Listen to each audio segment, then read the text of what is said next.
Hello বন্ধুরা, সকলে কেমন আছো? আশা করছি সবাই ভালো আছো। এসো আজকে রেসিপিটা শুরু করা যাক।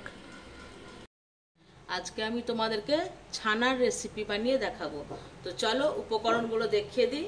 এখানে 250 ছানা নিয়েছি, একটা বড় সাইজের পেঁয়াজ কুচি করে কেটে রেখেছি, আর একটা ক্যাপসিকামের অর্ধেকটা কেটে নিয়েছি, আর একটা টমেটো কুচি করে রেখেছি।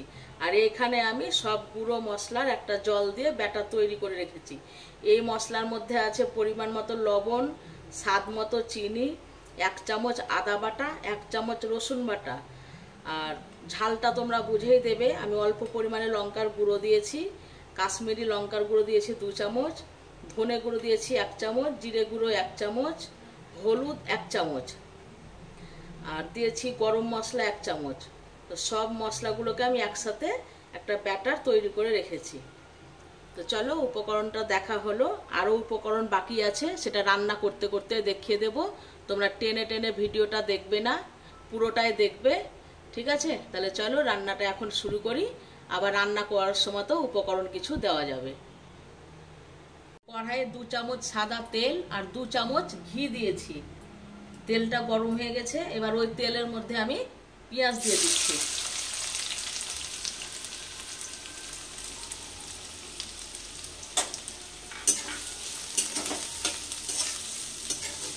পেঁয়াজগুলো ভাজা হয়ে গেছে, এবার ওর মধ্যে আমি যে মশলার ব্যাটারটা তৈরি করে রেখেছিলাম এটা আমি দিয়ে দিচ্ছি। এখন এর মধ্যে লবণটাও দিয়ে দিয়েছি বন্ধুরা।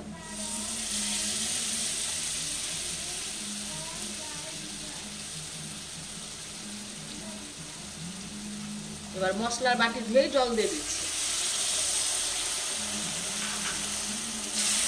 যে মশলাটাকে কিছুক্ষণ একটু কষে নেব।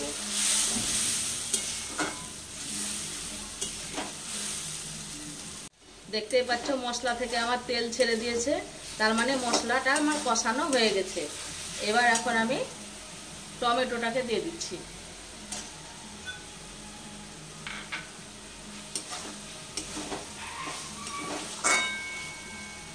দিয়ে 2 থেকে 3 মিনিট মতন কষে নেবে। দিয়ে এবার আমি ক্যাপসিকামগুলো দিয়ে দিচ্ছি।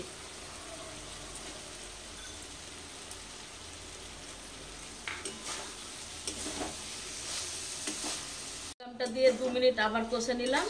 দিয়ে এবার 250 ছানা আমি দিয়ে দিচ্ছি।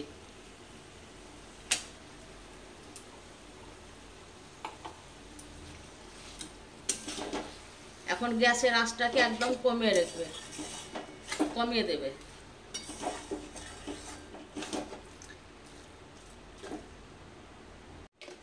ছানাটা দিয়ে 1 মিনিট নাড়াচাড়া করার পর আমি এখানে শুকনো গুঁড়ো দুধ দিয়ে দিচ্ছি। 2 চামচ দিয়ে দিলাম।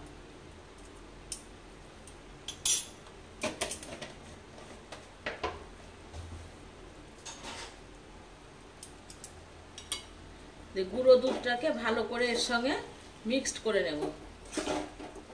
গ্যাসের আঁচটা এখন কমিয়ে রাখবে।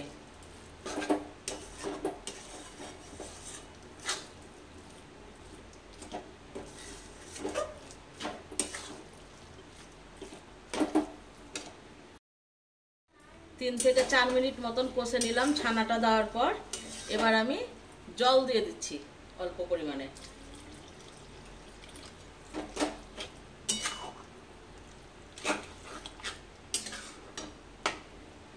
আর একটু দিচ্ছি।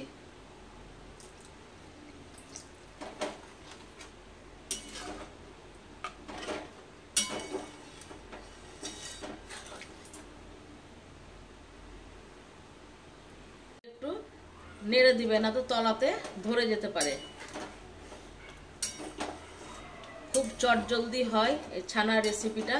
তোমরা রুটি দিয়ে খাবে, 2টো রুটি বেশি খাবে। একবার আমার মতো করে বানিয়ে দেখবে, আমি যেভাবে বানালাম ওইভাবে বানিয়ে খাবে।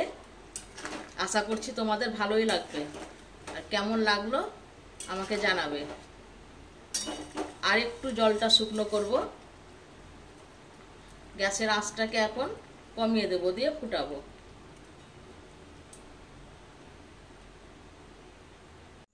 এই দেখো রেসিপিটা হয়ে এসেছে। দেখো কি সুন্দর হয়েছে। এবার এই সময় আমি 1 চামচ ঘি দিয়ে দিচ্ছি। তোমরা বাটার থাকলে বাটারটাই দেবে, যেহেতু বাটারটা আমার শেষ হয়ে গেছে তার জন্য বাটারের পরিবর্তে আমি ঘি দিলাম।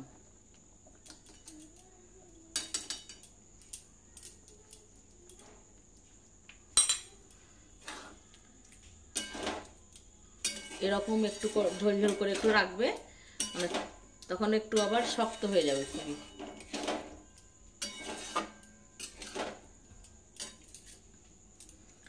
এবার এই সময় আমি ধনেপাতা দিয়ে দিচ্ছি।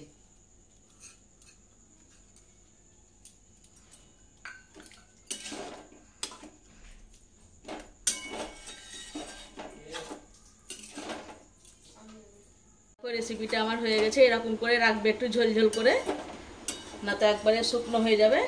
গ্যাসটাকে আমি অফ করে দিচ্ছি, দিয়ে এবার অন্য পাত্রে তুলে নিচ্ছি।